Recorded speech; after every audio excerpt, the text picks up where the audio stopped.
قبل ما ابدا الفيلم حابب اقول لك السهره غير، لان بطل الفيلم الواد دياز انت عارفه يا صديقي شهر عندنا وبصراحه حبيناه فقلت لازم نكمل معاه. وبصراحه صديقي الفيلم حاله من المتعه والاكشن والدراما والتشويق التي لم ولن تراها الا عند مختار كوكلي البسيط. مش عايز اهري كتير، خلينا نخش في الموضوع المثير. والان اربط الاحزمه واستعد للفيلم. وبيبدا الفيلم بفيكتوريا صاحبه شركه كار بتقول لكار ايه الاخبار، فرحني يقول انكم لقيتوا الجعل. يقول لها خلاص ادينا بنشق في الكره وقربنا نوصل له. تقول له خلي الرجاله يشتغلوا اكتر من كده، عايزين نعرض المشروع على المجلس. يقول لها قبل الشروق هنطلع الجعل. تقول له يا ريت، انا بقى لي 51 سنه شغاله على المشروع ده، مش قادره استنى ثانيه تاني. ومبدئيا كده الست دي كدابه قوي، هي نفسها ما عندهاش 50 سنه، واللي كان شغال على مشروع الاثار ده عمها عالم الاثار الكبير ده، صنع آلات خارقه للجيش، وهو اللي اكتشف الجعل ده ولكن اختفى قبل ما يلاقيه، واللي كملت من بعده بنت اخوه فيكتوريا. المهم قررت ان الجعل ده هيركب في جسم بني ادم وهيكون جندي خارق علشان يساعد الجيش. الوقت ده في المطار بيرجع الفتى الجبار الولد المختار هيامي، بيتخرج واهله بيكونوا مستنيينه على نار. ابوها البرتو بيقول لي باقي العيله احسن ما حدش يقول له، خلينا نفرح معاه الاول بتخرجه وبعدين نبقى نقول له المصيبه اللي احنا فيها. ميلا بتقول له ما هو كده كده هيعرف. بيقول لها هيعرف بعدين مش دلوقتي. هيما بيخش عليهم بيقول لهم ايه اللي بعدين، بياخدوه بالحضن وبيسلم عليهم كلهم. بيقول لهم امال فين عم رودي؟ ابوه بيقول له جاي بالعربيه، وفعلا بيجي بالعربيه وبيفضل يصفر لهيما. بيقول له يا عم يا ابن اللعيبه العربيه لسه زي ما هي ما فيهاش خد، انزل يا عم من العربيه هتحضن. بيقول له هو انت فاكر ان انا ممكن اسيب حياتي لوحدها وانزل اسلم على جربوع زيك؟ المهم بياخدوها على المطعم ده وبيطلبوا له اكل. ميلا بتقول له امي وابويا عايزين يقولوا لك على حاجه. بيقولوا لها خلاص خالص يا بنت انتي. بتقول لهم لازم يعرف الحقيقه. بص يا هيما احنا خلاص هنسيب البيت. بينصدم وبيقول لهم ايه السبب؟ امه بتقول له صاحب البيت مزود علينا الايجار 3 اضعاف. بيقول لهم مش مشكله انا هنزل الورشه مع عمي ونشتغل. عمه بيقول له اتبعت يا باشا. بيقول لهم ازاي يا جماعه وصلنا للحاله دي؟ اخته بتقول له لان ابويا جات له نوبه قلبيه ودخل المستشفى صرف فلوس كتير. بيقول لها نعم وليه ما حدش قال الكلام ده؟ ابوه بيقول له ما انا قدامك اهو زي الفل. بيقول لهم يا جدعان احنا عيله واحده، كنت المفروض اعرف كل اللي حصل. امه بتقول له علشان انت يا ابني كنت في الجامعه كنا لازم نخبي عنك علشان تركز في دراستك. بيروحوا البيت وبالليل هيما بيكون قاعد مع اخته. بيقول لها انا مش مصدق ان احنا وصلنا للحاله دي، خلاص احنا ما فيش معانا مليم احمر، بس ما تخافيش انا معايا شهاده وهشتغل بيها. بتقول له الشغل بشهادتك محتاج واسطه، حتى عندكم الشغل صعب. طلعت ازمه عالميه يا صديقي. المهم بيقول لها مش مهم بشهادتي، هشتغل اي حاجه، ويوم ما هشتغل بشهادتي اديني 5 سنين بس وهيبقى معانا عربيه وبتخص بينا على البحر. تقول له ياه احلام اليقظه. ما بيكونش احلام ولا حاجه يا صديقي. تاني يوم الصبح بيقف في البيت اللي بيكون على البحر على طول، ما بيكونش حلم بيكون حقيقه. اخته بتقول له لو سمحت يا معالي الباشا انجز تعالى امسح الترابيزه قبل ما الست هانم تيجي. ايوه يا صديقي بيكون عامل نظافه في البيت ده. المهم بيظبط في الترابيزه وفعلا الست هانم بتحضر اللي هي مين يا صديقي؟ فيكتوريا كارد. بيفرح قوي انه بس شافها من بعيد، بيفضل يشاور لها ولكن ما بتعبرهوش. بتخش جوه جيني بتقول لها الحمد لله على السلامه يا عمته. بتقول لها جيني عاش من شافك يا عمري، بتعملي ايه هنا؟ ما كنتش اعرف انك جايه، يا ترى ايه سبب الزياره المفاجاه دي يا بنت اخويا الغالي؟ بتفتح لها التلفزيون بتلاقي فيديو بيقدم مشروعها الجديد الجندي الحديد الخارق اومان. في الوقت ده هيما واخته بيخشوا جوه البيت. بتقول له خليك واقف هنا لحد ما اخش الحمام واطلع. بيقول لها هتخشي فين؟ حمام الخدامين جوه. بيقول له عيب عليك يالا، هو احنا اشكالنا دي اشكال خدامين؟ هم احسن مننا في ايه؟ بتخش الحمام وهيما بيفضل مستنيها بره، والفيديو بيكون شغال وبتتعرض فكره الجندي اومان. والفكره بتكون كالاتي: الجعل ده هيركب في بني ادم، هيحولوا الانسان له قدرات خاصه وهيحارب مع الجيش، وده هيكون شكل اوماك الاخير. فيكتوريا بتقول لها جامد صح؟ بتقول لها بصي المشروع ده اتقفل من سنين، ليه رجعت اشتغلت فيه تاني يا عمته؟ تقول لها يا عمري اوماك ده مستقبل الشركه. تقول لها لا الموضوع اكبر من مستقبل الشركه والكلام الاهبل ده، انت نيتك مش خير وعايزه تستخدمي الجعل ده في شر كبير. انا عايز اعرف ايه اللي موجود في جزيره باغو. بتقول لها دي معلومات سريه ما ينفعش تعرفيها خالص. بتقول لها انا عارفه كل حاجه وعارفه انت بتعملي ايه في الشركه بتاعتنا. بتقول لها بتاعتنا؟ الشركه دي بتاعتي انا لوحدي يا عمري، ابوك كان هيبوظها باختراعاته الفكسانه، انا قومتها على رجليها وطورت فيها كتير قوي. الشركه دي بتاعتي انا لوحدي، ابوك ساب الشركه دي خرابه واختفى وسابك انت شخصيا وانا كرم مني سايباكي في الشركه دي. بتقول لها طيب اسمعيني كويس، مشروع اوماك انا مستحيل هسيبك تنفذيه. تقول لها احسن لك ابعدي عن طريقي. تقول لها مش هبعد واعلى ما في خيلك اركبيه. ترى بيكون خلاص هيضربها ولكن هي ما بيكون سمع كل اللي اتقال. بيخش عليهم بيقول لهم اهدوا يا جماعه ده شيطان ودخل ما بينكم. فيكتوريا بتقول له مين انت بقى يا عسل؟ بيقول لها عامل نظافه جديد. يقول لهم طيب اخرجوا بره انتوا الاثنين. بيمشوا ولكن هي ما بيفضل مستني جيني بره، وفعلا جيني بتخرج من جوه. بيقول لها هي انت كويسه؟ بتقول له تمام ما كنتش اتدخلت في الموضوع بس تسلم على شهامتك. بيقول لها لا ده واجبي. بتقول له طيب هات تليفونك علشان هكتب لك رقمي وبدل الشغلانه اللي انت اتطردت منها دي انا هشوف لك شغلانه عندي في الشركه. يقول لها يا ريت انا موافق. يقول لها ان شاء الله يخليكي يا اختي. بتسيبه وتمشي. اخته بتقول له الله يسهل لك يا عم، ظاهر ان البت حبتها. يقول لها يا راجل. اللي بيكون قاعد وبيكتب لجين رساله، يقول لها انا موافق اجي اشتغل عندكم في الشركه، مش مهم هشتغل ايه، ان شاء الله حتى اشتغل رئيس الشركه، هاجي لك بكره الصبح. بيبعت لها الرساله وبيخرج يقعد مع باباه شويه، وفعلا تاني يوم الصبح بيروح على الشركه واهله كلهم بيوصلوه، بيفضلوا يهيصوا له وهو ماشي وهو بيكون محرج من اللي بيعملوه. بيخشوا جوه وبيقول لموظفه الاستقبال انا كنت واخد ميعاد من انسه جيني. بتقول له حاضر يا فندم، اتفضل حضرتك اما توصل المكتب هبلغها. بيقعد وجيني بتكون في طريقها للمعمل اللي بيكون فيه الجعل، بتسرق الكارت من الدكتور وبتخش بيه جوه المعمل، بتفضل تدور على الجعل لحد ما فعلا بتلاقيه، بتشيله من على الجهاز وهو ما بيكونش عارفه تخرج بيه ازاي من المعمل. بتلاقي السندوتش ده قدامها، بتاخد العلبه بتاعته بتحطها فيه وبتخرج بيه من المعمل، وهي ما بيكون تعب من الانتظار، ولكن مره واحده بيشوفها في الاسانسير، بيروح جري عليها والدكتور بيرجع المعمل، بيبص على الجعل بيلاقيه اختفى، بيبلغ الامن ومن بعدها الدنيا بتتقلب. في الوقت ده هيما بيروح جري لجيني، هو بيقول لها يا ست الناس انت مش فاكراني؟ انا كنت واقف معاك امبارح وقلت لي انك هتشغليني هنا. بتقول له معلش انا مشغوله دلوقتي، خليها في اي وقت تاني. بيقول لها طب ايه رايك نقعد ونتغدى ونتكلم؟ مره واحده جهاز الانذار بيضرب. بتقول له طب اسمع انت شغال معايا من النهارده، خد العلبه دي وروح بيها، مهما حصل ما تفتحهاش ولا تعرف ايه اللي فيها، اتفقنا؟ بيقول لها تمام. بتديله العلبه وبتقول له يلا روح. بيمشي والامن بيجي عليها، بتقول لهم يلا انتوا دوروا هناك، وهي ما بيروح بالعلبه، بيكون قال كل اللي حصل لعيلته. اخته بتقول له يعني انت شغلانتك تخلي بالك من السندوتش ده ولا ايه؟ يقول لها سندوتش مين؟ اكيد العلبه دي فيها حاجه اكبر من كده بكتير. يقول له طيب يلا ورينا. يقول لها ما هو مش هينفع افتحها، هي قالت لي ما تفتحهاش. عمو بيقول له ما هي مش موجوده معانا، وبعدين احنا مش هنسرق منها حاجه يا عم، احنا هنشوف ايه اللي فيها ونقفلها. كلهم بيفضلوا يقولوا له افتحها افتح افتح، قول معاه صديقي افتح، خلاص احنا هنهزر ولا ايه؟ المهم بيقول لهم خلاص احنا هنبص عليها ونقفلها تاني. بيفتح العلبه يقولوا له ايه ده؟ دي دبانه. ابوه بيقول له ليه مخبياها هنا؟ يقول له ما اعرفش. بيكون هيقفل العلبه ولكن اخته بتخطف الجعل. والله يا صديقي اسم الجعل ده غريب قوي، هم لو خلوها عجل كان هيبقى اخف واسهل بكتير. المهم بيقول له اخته لا ما تهزريش، البتاعه دي امانه معانا، بيديها لعمه وبيفضلوا يلعبوا بيه. اما بمجرد ما بياخده من عمه الجعل بينور في ايديه، بيسرح في جماله وامه بتفرح قوي. بيقول لهم الظاهر انه بيحبني قوي، وفعلا صديقي بيمسك في وشه وبيفضل يلعب في جسمه. ابوه بيحاول يساعده ولكن بيلاقي الجعل اختفى. بيقول له هو راح فين؟ بيقول له دخل جوايا، وفعلا صديقي بيكون جواه وبيبدا يحوله، شكله بيتغير تماما لحد ما بيتحول بالكامل. كلهم بيستغربوا وهي ما بيبص على شكله. بيقول لهم نهار اسود. الجعل بيقول له ازيك يا معلم انا خدامك خاجي. بيقول له اهلا انتوا سامعين اللي انا سامعه؟ خاجي بيقول له انا في دماغك محدش هيسمعني، يلا بينا بقى خلينا نجرب قدراتنا الفتاكه. بياخدوه بتربيه بعيد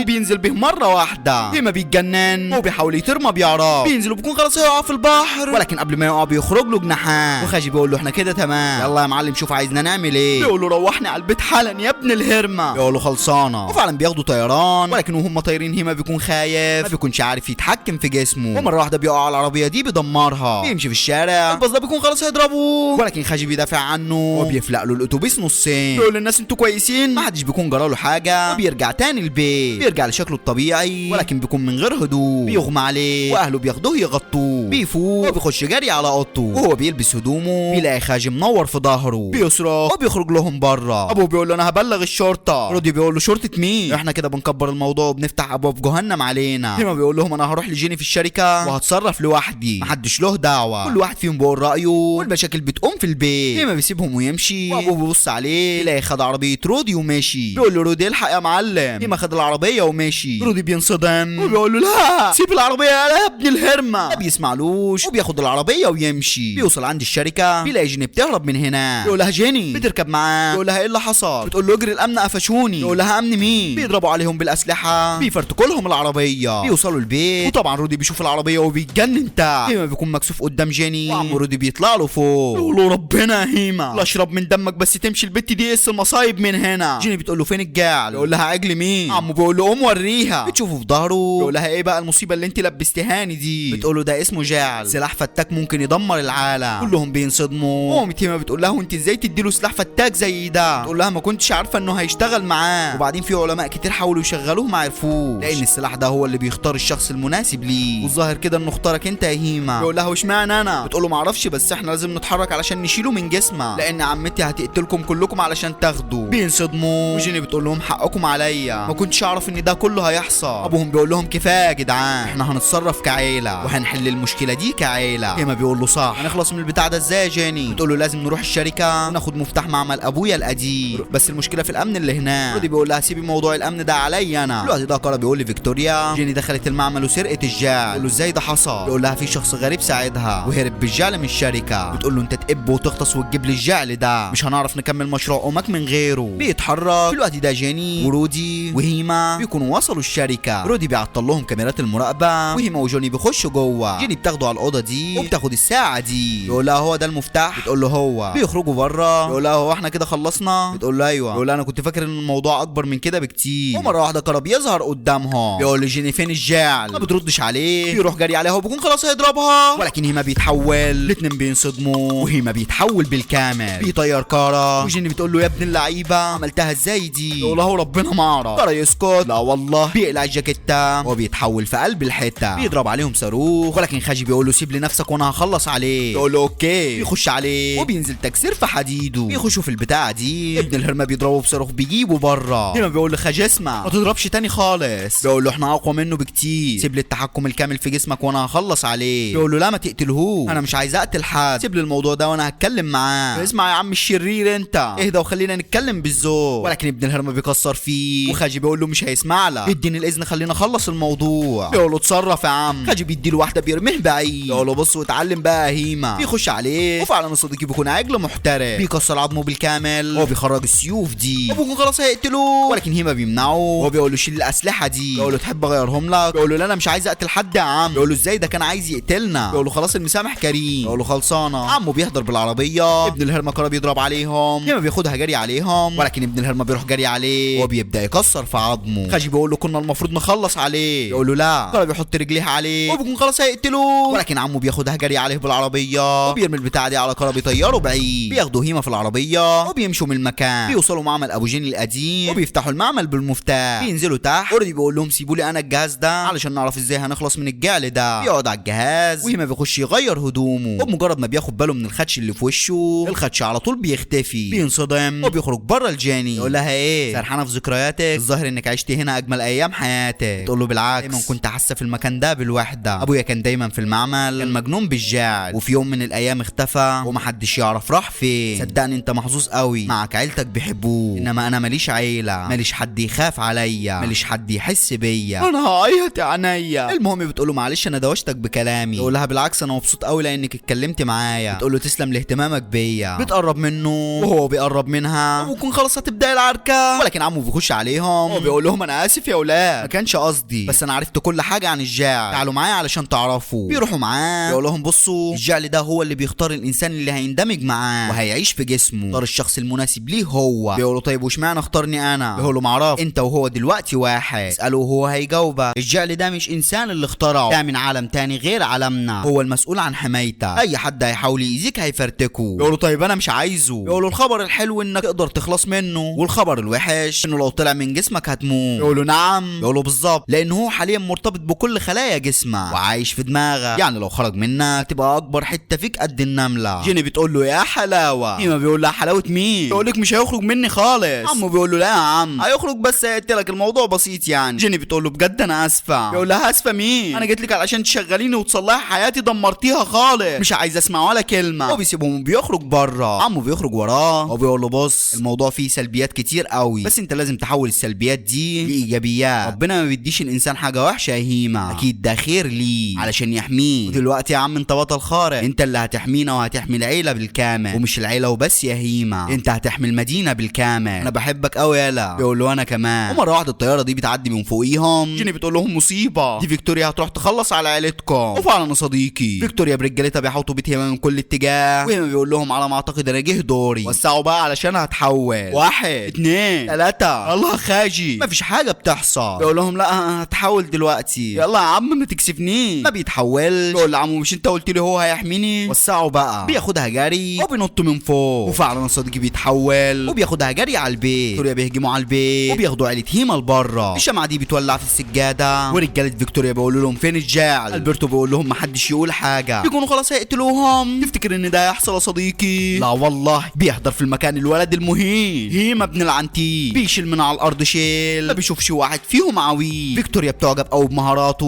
وبتقول مستحيل، اهجموا عليه يا رجاله. بيخبطوا فيه بالاسلحه ولكن ولا طلقه بتاثر فيه. خاجي بيقول لي هيما تحب نقتلهم ولا نقلمهم؟ بيقول له قتل لا، بيقول له خلصانه يبقى نقلمهم يا معلم. وفعلا بيغير السلاح وبينزل فيهم تخبيط، بيفضل يغير في الاسلحه ويضرب عليهم، واهله بيهربوا من المكان. ولكن مره واحده بيلا بتبط على الارض، البت اتفرشت زي العربيه المرسيدس. تستاهلي، المفروض تخف في المحشي شويه. المهم باباها بيرجع لها تاني، يضرب واحد فيهم ولكن التاني بيضربه وبيجيبه على الارض. وهيما بيكون واقف بره مسيطر محدش قادر عليه. ولكن فيكتوريا بنت الهرمه بتقول له كارا جهز المخلع، وهيما بيجهز سلاحه الفتاك وبيوجهه عليهم. خاجي بيقول له لازم نضرب بسرعه لان سلاحهم هيسيطر علينا. بيقول له عيب عليه، ولكن باباه بيقع على الارض واخته بتنده على هيما. بيروح جري عليهم واولاد الهرمه بيضربوه بالمخلع، بيرقدوه مكانه. وخاجي بيقول له احنا خلاص خلصنا يا صاحبي. ابن الهرمه كاري بيجي يشده زي الذبيحه وابوه بيموت يا صديقي. اهل هيما بيشوفوه وهم واخدينه ومحدش فيهم بيكون قادر يعمل اي حاجه. الشرطه بتحضر في المكان والبيت بيكون مولع والشرطه بتطفيه. تاني يوم الصبح جدتهم بتقول لهم اسمعوني، الوقت ده ما ينفعش نبكي فيها على ابوكم، لازم نساعد هيما ونرجعه بعدين نبكي كلنا. اتبطيت يا ميلا، ادي اخره المحشي يا صديقي. جاتك نيله. ميلا بتقول لها ازاي واحنا ما نعرفش اصلا خدوها على فين. جيني بتقول لهم انا عارفه ومعايا الاسلحه اللي نحاربهم بيها. بتاخدهم على معمل ابوها وكل واحد منهم بياخد سلاح، بيركبوا النحله دي وبيطلعوا بيها. وفيكتوريا بتكون مكتفه هيما في جزيره باغو اللي هتنفذ فيها مشروع اومان. بتقول واخيرا بعد انتظار 51 سنه هنفذ مشروع اومان. هيما بيفوق وما بيكونش فاهم ايه اللي بيحصل. بيقول له الدكتور ابوس ايدك فكني. بيقول له انا اسف. بيحاول يفك نفسه ما بيعرف. فيكتوريا بتقول له اهدى يا عمري، صحيح الجعل ده اختارك انت ولكن هو في الاصل بتاعي انا، وبما انه اختارك انت فانا هستخدم دمك مباشر لاومان وبكده مشروعي هينجح. بيقول لها انا مش فاهم اي حاجه. الدكتور بيقول لها بس كده ممكن يموت. بتقول له يا سلام معلش هيصعب عليه، على راي الشاعر اللي يصعب عليك يفقرها. نفذ يا دكتور. في الوقت ده اهله بيوصلوا بالنحله، بينزلوا بيها بيكسروا عظم الرجاله اللي بره، بيخلصوا عليهم بالكامل وبينزلوا منها. في الوقت ده الدكتور بيبدا عمليه النقل، وجيني بتخش الجزيره من جوه وبتنصدم اما بتشوف كميه الريبو اللي عايزه تعملها فيكتوريا. ملايين من الشفرات، مش شفره واحده ولا راجل واحد، هتعمل ملايين جنود يدمروا العالم. وللاسف النقل بيكون شغال وهيما بيغمى عليه. يشوف ابوه قدامه بيقول له ايه اللي جابك هنا يا هيما؟ بيقول له خدني معاك يابا. بيقول له لا يا ابني، انا لما جيت هنا عرفت ليه الجعل اختارك انت، اختارك علشان قلبك نقي، اختارك علشان تحمي الناس من شر فيكتوريا وامثالها. ارجع يا هيما. هيما بيسمع الكلام وبياخدها جري على خاجي. ولكن عمليه النقل بتتم وكارا بيبقى في نفس قوته. ولكن جيني وميلا بيفجروا مشروع اوماك بالكامل. وهيما بيفك نفسه وبيكون عايز يخرج من المعمل ولكن الباب بيكون مقفول. الدكتور بيخرجه وفيكتوريا بتقول له انت اتجننت. يقول لها لا عقلت يا غشاشه، عقلت وهبوظ خططك الشيطانيه يا شطانه. بيكون خلاص هيوقف كارا ولكن بيكون فات الاوان. كارا بيخلص عليه وهيما بياخدها جري من المكان. كارا بيخرج بره وفيكتوريا بتقول له خلص عليهم كلهم يا حياتي. هيما بيحاول يهرب من المكان ولكن الجنود دول بيقفوا له في وشه، ما بيكونش قادر يعمل حاجه لان الجال مش شغال. بيكونوا خلاص هيقتلوه. تفتكر انهم هيقتلوها صديقي؟ لا والله، جدته بتخلص عليهم بالسلاح الفتاك اللي معاها وبتقول له ورايا يالا. بتقول لها جدته انت اتعلمت المهارات الفتاكه دي فين؟ بتقول له هقول لك بعدين. بتاخدوا على المركبه. بيقول لهم فين جيني وميلا؟ بتقول له لسه موجود. بيقول لهم انا رايح لهم تاني. امه بتقول له ازاي وانت السلاح اللي معاك مش شغال؟ بيقول لها هتصرف. بتقول له استنى، هو اسمه ايه اللي انت في دماغك ده؟ بيقول لها خاجي، بس هو مش شغال. بتقول له اسمعني يا خاجي، اصحى وخلص على الكلاب دول كلهم. هيما بيتحرك واولاد الهرمه بيهجموا على اخته وبيكون خلاص هيقتلوها ولكن هيما بيحضر في المكان، بيتحول. وخاجي بيقول له انا رجعت لك تاني هرايق ودلوقتي جاهزين للمعركه. بيهجم عليهم وبيكسر في عظمهم بكل حرفيه. ابلعها فيا. اللي بعده هناها ساعده. الواد الصديقي محترف، تربيه كوبرا كي تمرت فيه. الفضل يرجع للمعلم جوني يا ولد. المهم بيخلص عليهم بالكامل وبيروح ياخد اخته بالحضن. بيقول لها فين جيني؟ بتقول له خدتها فيكتوريا. عمو بيقول له يلا بينا. بيقول له لا هجيب جيني الاول. ومره واحده ابن الهرمه كارا بيخبطوا بيجيبوا بره. بيقول لخاجي ايه ده؟ بيقول له ده كارا اتحول لاومان، خلي بالك بقى اقوى من الاول بكتير. وفعلا ابن الهرمه بيكون خطير واقوى من الاول بكتير، بيكسر فيه هيما بكل غباء. وهيما بيقول لخاجي هنعمل ايه؟ بيقول له هنفضل نتضرب لحد ما هنلاقي حل. ابن الهرمه بيخبط فيه وبيكون خلاص هيقتله ولكن رودي بيحدف عليه الطوبه دي. ابن الهرمه بيرمي عليه صاروخ بينهيه. هيما بيتجنن عليه ومن بعدها عينك ما تشوف الا التخبيط فيه. في الوقت ده جيني بتكون في الطياره مع فيكتوريا والاتنين بينزلوا تخبيط في بعض، بينطوا من الطياره وهيما بيكون مسيطر على الاخر على كارا وبيكون خلاص هيخلص عليه. ولكن خاجي بيقول له ده هيما احنا مش عايزين نقتل حد، اللي انا اتعلمته منك هنا. جارة ده شخص كويس جدا، ولكن اللي لعبت بعقله وضحكت عليه فيكتوريا. ما بيسمعش الخاجي وبيخبطه بالسيف، ولكن بيكون خبطه في الارض وبيوقفه على رجليه تاني. جارة بيقول له ما تقلق، انا هخلصك من شري وشر فيكتوريا. وفعلا صديقي بيروح على فيكتوريا وبيشدها من شعرها على الجزيرة. بيقول لي هي مهرب من هنا. جيني بتركب النحلة وهي ما بياخدها جري عليهم، والجزيرة بتنفجر بالكامل بكل اللي فيها، وهي ما بيكون خلاص هيقع، ولكن جيني بتمسك ايديه وبيقفلوا الباب. بيخرجوا من الجزيرة اللي بتتدمر بالكامل، وهي ما بياخد جيني بالحضن. بيبص على عمه بيلاقيه لسه عايش. يقول له انا انت لسه عايش يا عمو. ياخدوه بالحضن وكلهم بيكونوا في منتهى السعادة. بيرجعوا تاني لبيتهم اللي بيكون متدمر بالكامل. هي ما بيقول لهم ما تقلقوش، انا هشتغل وهنصلح البيت ده واحدة واحدة. ولكن جيني بتحضر في المكان وبتقول لهم ايه الاخبار، ما تقلقوش البيت ده هيتصلح على حساب الشركة، وبعدين بقى معاكم بيت تاني على البحر. وانت يا رودي العربية بتاعتك شقت معانا في المهمة، مبروك عليك العربية الجديدة دي. بيبص على العربية وبيروح جري عليها. جيني بتقول لهم انا بشكركم قوي على وقفتكم جنبي، لولاكم ما كنتش هقدر ارجع الشركة، وكان في حاجات كتير وحشة هتحصل، استاذنكم انا. بتسيبهم وتمشي. هي ما بيروح وراها بيقول لها هو انا ممكن اوصلك؟ تقول له انا رايحة بيت ابويا القديم. بيقول لها هاجي معاك. بياخدها بالحضن، اهله بيسقفوا لهم وهي ما بياخدها وبتطير. وهنا بينتهي الفيلم. اتمنى صديقي يكون الفيلم عجبك، ولو عجبك حط لايك، اكتب له كومنت يفرحني، واشترك في القناه لو ما كنتش مشترك، خش خد لفه في القناه، صدقني هتلاقي فيديوهات كتير هتعجبك. اشوفك الفيديو الجاي يا قمر. سلام.